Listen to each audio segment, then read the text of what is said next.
Stay tuned to Kids Corner and set free from all tensions and worries.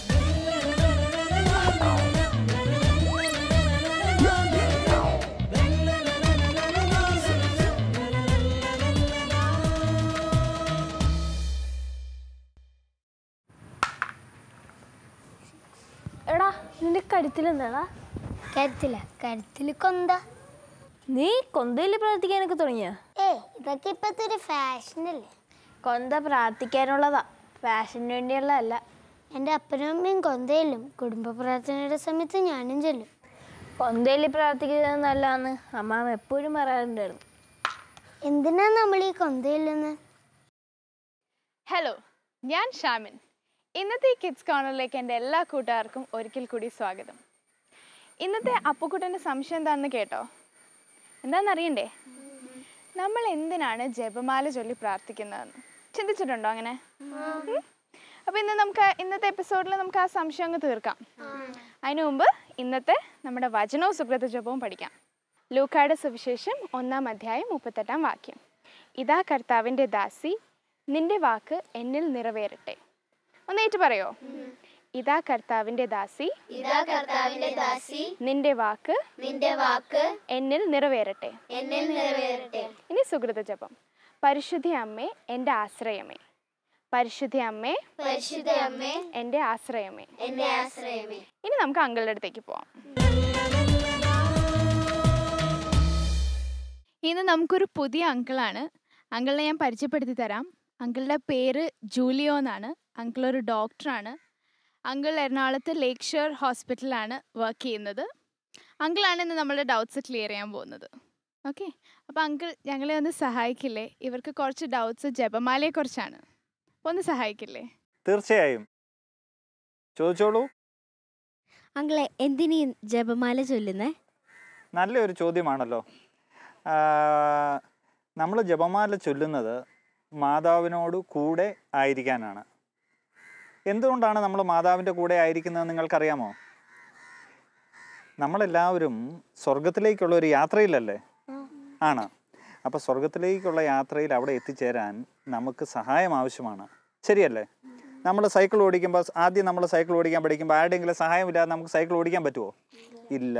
അപ്പോൾ നമ്മൾ സ്വർഗത്തിലേക്കുള്ള യാത്രയിൽ ഈശോ നമുക്ക് ഏൽപ്പിച്ച് തന്നിരിക്കുന്ന ഏറ്റവും വലിയ സഹായമാണ് ജപമാല. ഞാനൊരു ഉദാഹരണം പറയാം. സെയിൻറ്റ് ഡൊമിനിക് സാവിയോയെക്കുറിച്ച് നിങ്ങൾ കേട്ടിട്ടുണ്ടോ? സെയിൻറ്റ് ഡൊമിനിക് സാവിയോയുടെ ലൈഫിലുണ്ടായ ഒരു കാര്യത്തെക്കുറിച്ച് സെയിൻറ്റ് ഡോൺ ബോസ്കോ ഒരു സംഭവം വിവരിക്കുന്നുണ്ട്. ഡോൺ ബോസ്കോയ്ക്ക് ഒരു സ്വപ്നമുണ്ടായി. ആ സ്വപ്നത്തിൽ സെയിൻറ്റ് ഡൊമിനിക് സാവിയോയുടെ മരണത്തിന് ശേഷമാണ് ഇത് സംഭവിച്ചത്. ഈ സ്വപ്നത്തിൽ ഡൊമിനിക് സാവിയോ ഡോൺ ബോസ്കോയ്ക്ക് പ്രത്യക്ഷപ്പെടുന്നു. എന്നിട്ട് അതിനുശേഷം പല കാര്യങ്ങളും ഡോൺ ബോസ്കോയോട് പറയുകയാണ്. അപ്പോൾ ആ സമയത്ത് ഡോൺ ബോസ്കോ ഓർത്ത് ഇതൊരു നല്ല അവസരമാണല്ലോ, മരിച്ചയാൾ സ്വപ്നത്തിൽ വന്നിരിക്കുന്നു, സംശയമുള്ള പല കാര്യങ്ങളും ചോദിക്കാൻ നല്ല അവസരം തന്നെ.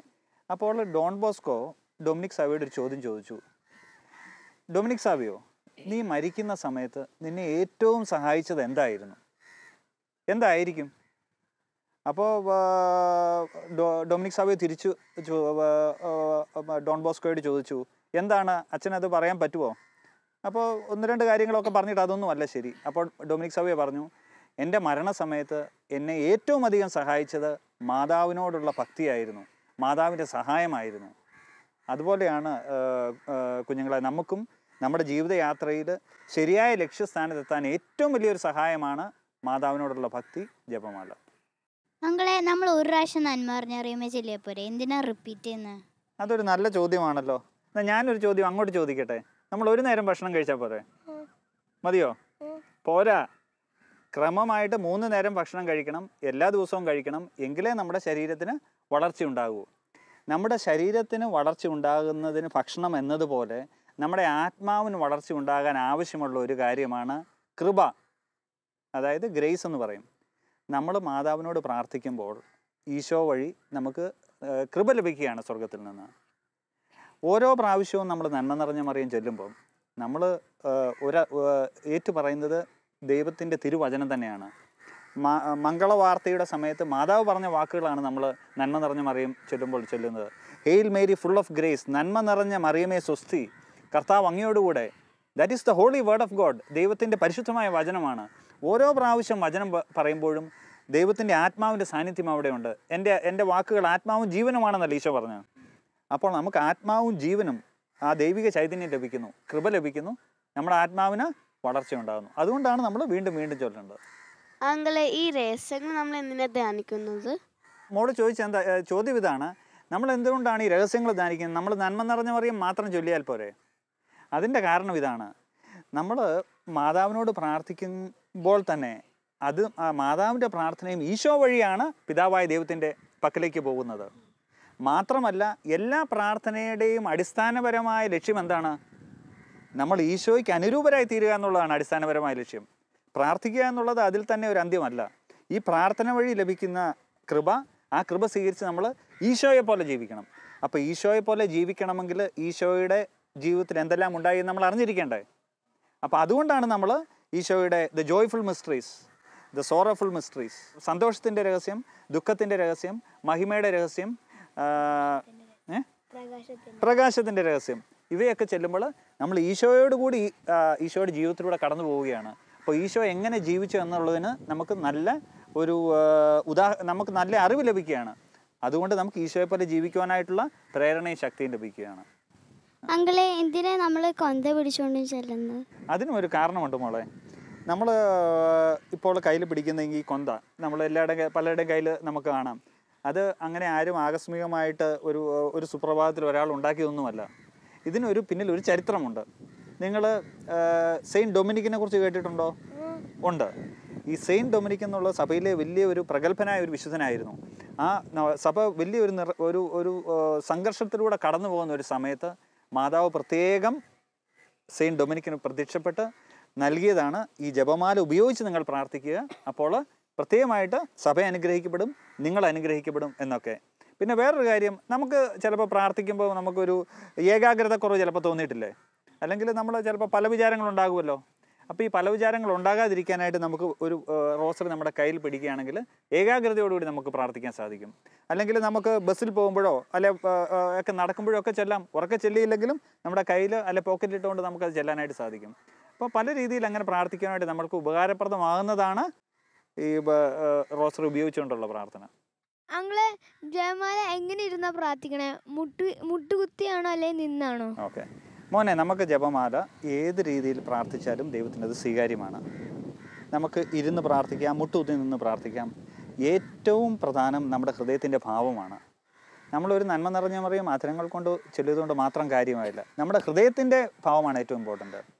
ഈശോ പറഞ്ഞിരിക്കുന്നത് ആത്മാവാണ് ജീവൻ നൽകുന്നതല്ല. ഈശോ പറഞ്ഞത് ആത്മാവാണ് ജീവൻ നൽകുന്നത്. നമ്മുടെ ഉള്ളിലുള്ളതും പുറത്ത് കാണപ്പെടാത്തതുമായ ആ ആത്മാവിൻ്റെ ഹൃദയത്തിൻ്റെ ഭാവമാണ് ഏറ്റവും പ്രധാനം. അപ്പോൾ ആ ഏകാഗ്രതയോടുകൂടി വേണം നമ്മൾ പ്രാർത്ഥിക്കാനായിട്ട്. പ്രാർത്ഥനാ മനോഭാവത്തോടുകൂടി നമ്മൾ മാതാവിൻ്റെ ഒരു സാന്നിധ്യത്തിലാണെന്നുള്ള ഒരു വിചാരത്തോടു കൂടി വേണം പ്രാർത്ഥിക്കാൻ. ശുദ്ധമായ ഹൃദയത്തോടു കൂടി വേണം പ്രാർത്ഥിക്കാൻ. സാധിക്കുമെങ്കിൽ മുട്ടുകുത്തി നിന്ന് പ്രാർത്ഥിക്കാം. അപ്പം അങ്ങനെ പ്രാർത്ഥിക്കുമ്പോഴാണ് നമ്മുടെ പ്രാർത്ഥന ദൈവസന്നിധിയിൽ സ്വീകാര്യമായി തീരുന്നത്. മനസ്സിലായോ? ഇനി നമുക്കൊരു ആക്ഷൻ സോങ് പഠിക്കാം. ഈ ആക്ഷൻ സോങ്ങുകൾക്ക് ഒരു പ്രത്യേകതയുണ്ട്. നമ്മളിതിൻ്റെ ആക്ഷൻ കണ്ടു കഴിയുമ്പോൾ ഈ പാട്ടിൻ്റെ അർത്ഥം കുറച്ചുകൂടെ ക്ലിയർ ആയിട്ട് നമുക്ക് മനസ്സിലാവും, ഇല്ലേ? അപ്പോൾ ഇന്നത്തെ ഈ ആക്ഷൻ സോങ് നമുക്ക് നല്ല ക്ലിയർ ആയിട്ട് നോക്കി പഠിക്കാം. അതിനു മുമ്പ് വചനവും സുകൃത ജപവും ഏറ്റു പറയാം. ലൂക്കായുടെ സുവിശേഷം 1-ാം അധ്യായം 38-ാം വാക്യം. ഇതാ കർത്താവിന്റെ ദാസി, നിന്റെ വാക്ക് എന്നിൽ നിറവേറട്ടെ. ഇനി സുകൃത ജപം. പരിശുദ്ധ അമ്മേ, എന്റെ ആശ്രയമേ.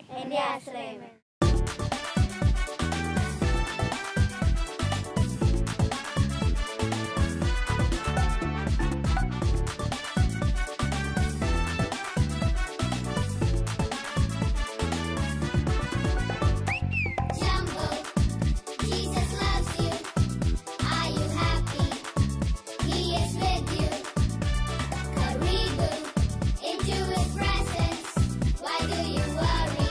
I could never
അമ്മാമ്മയെ പരിചയപ്പെടാം. അമ്മാമ്മയുടെ കുറേ പഴയ കഥകളൊക്കെ കേൾക്കാം. അപ്പോൾ അതിനു മുമ്പ് വചനവും സുകൃതജപവും ഏറ്റു പറയാം. ലൂക്കായുടെ സുവിശേഷം 1-ാം അധ്യായം 38-ാം വാക്യം. ഇതാ കർത്താവിന്റെ ദാസി, നിന്റെ വാക്ക് എന്നിൽ നിറവേറട്ടെ. ഇനി സുകൃതജപം. പരിശുദ്ധ അമ്മേ, എൻ്റെ ആശ്രയമേ. ഇതാണ് ഞാൻ നേരത്തെ പറഞ്ഞ അമ്മാമ്മ. ഈ അമ്മാമ്മക്ക് നമ്മളോട് കുറച്ച് അമ്മാമ്മയുടെ പഴയ കഥകളും വിശേഷങ്ങളും ഒക്കെ പറയാനുണ്ട്. അപ്പം നമുക്കതൊന്നും ശ്രദ്ധിച്ച് കേൾക്കാം. ഞങ്ങളുടെ ചെറുപ്പത്തിൽ എൻ്റെ ഇച്ചാച്ചനൊരു അധ്യാപകനായിരുന്നു. മറ്റുള്ളവരെല്ലാവരും ആ കൂട്ടത്തിൽ ഞങ്ങൾ ആ കൃത്യസമയത്ത് എഴുന്നേക്കണമെന്നൊക്കെ ഉണ്ട്. രാവിലെ 5 മണിയാകുമ്പോൾ എഴുന്നേക്കും. ആ സമയത്ത് എല്ലാവരും കൂടി എഴുന്നേൽക്കുക. പിന്നെ എല്ലാവരും 5:30 മണിക്ക് പള്ളിയിലെത്തണം. അവിടെ കുർബാനയുണ്ട്. ആ കുർബാന കഴിഞ്ഞ് വീട്ടിലെ ഞങ്ങളെല്ലാവരും കൂടെ ഒന്നിച്ച് പോകും. ഒന്നിച്ചെല്ലാവരും കൂടെ ഭക്ഷണം കഴിക്കും. അത് കഴിഞ്ഞ് സ്കൂളിൽ പോകാനുള്ളവരെല്ലാവരും പോകും. വേണ്ട ഭക്ഷണ സമയത്തൊക്കെ ആരെങ്കിലും എന്തെങ്കിലുമൊക്കെ വായിച്ചുകൊണ്ടിരിക്കണമെന്ന് പറയും. കുറച്ച് സമയം ജ്ഞാനവായന പോലെ കുറച്ച് സമയമുണ്ട് വായന. അത് കഴിഞ്ഞ് ഞങ്ങൾ എല്ലാവരും സ്കൂളിൽ പോയി തിരിച്ച് എല്ലാവരും പോകും. പിന്നെ വൈകിട്ടേ കൂടുകയുള്ളൂ. വൈകിട്ടത്തെ ഭക്ഷണത്തിന് എല്ലാവരും കൂടി ഇരിക്കും. അന്നേരം എല്ലാവരും കൂടെ വർത്തമാനം പറഞ്ഞ് എന്തെങ്കിലുമൊക്കെ അന്നത്തെ വിശേഷങ്ങളൊക്കെ ചാച്ചനെ അമ്മച്ചിയൊക്കെ കേൾപ്പിക്കും. അത് കഴിഞ്ഞിട്ട് ഞങ്ങളോട് എന്തെങ്കിലും ചോദിച്ചാൽ അതിന് ഉത്തരം പറയും. പിന്നെ പ്രാർത്ഥന കഴിയുമ്പോഴത്തേനെല്ലാവരും ഓരോരുത്തരും നിരയായിട്ട് വന്ന ഓരോരുത്തരും സ്തുതി ചൊല്ലി പൊക്കോണമെന്നാണ്. ചാച്ചന് ആദ്യം രൂപത്തിൻ്റെ ഇടയ്ക്ക് സ്തുതി ചൊല്ലും. അത് കഴിഞ്ഞ് അമ്മച്ചി വരും. അമ്മച്ചി ചെന്ന് പിന്നെ രൂപത്തിന് സ്തുതി ചൊല്ലി ചാച്ചൻ്റെ ഇടയ്ക്കലും ചെന്ന് അതിൻ്റെ അപ്പുറത്ത് ഞങ്ങൾ ഓരോരുത്തർ വന്ന് നിൽക്കും. എന്നിട്ട് മൂത്തയാൾ മുതൽ ഒടുവിലത്തെ ആൾ വരെ വന്ന എല്ലാവരും നിരയായിട്ട് നിന്ന് പ്രാർത്ഥിക്കും.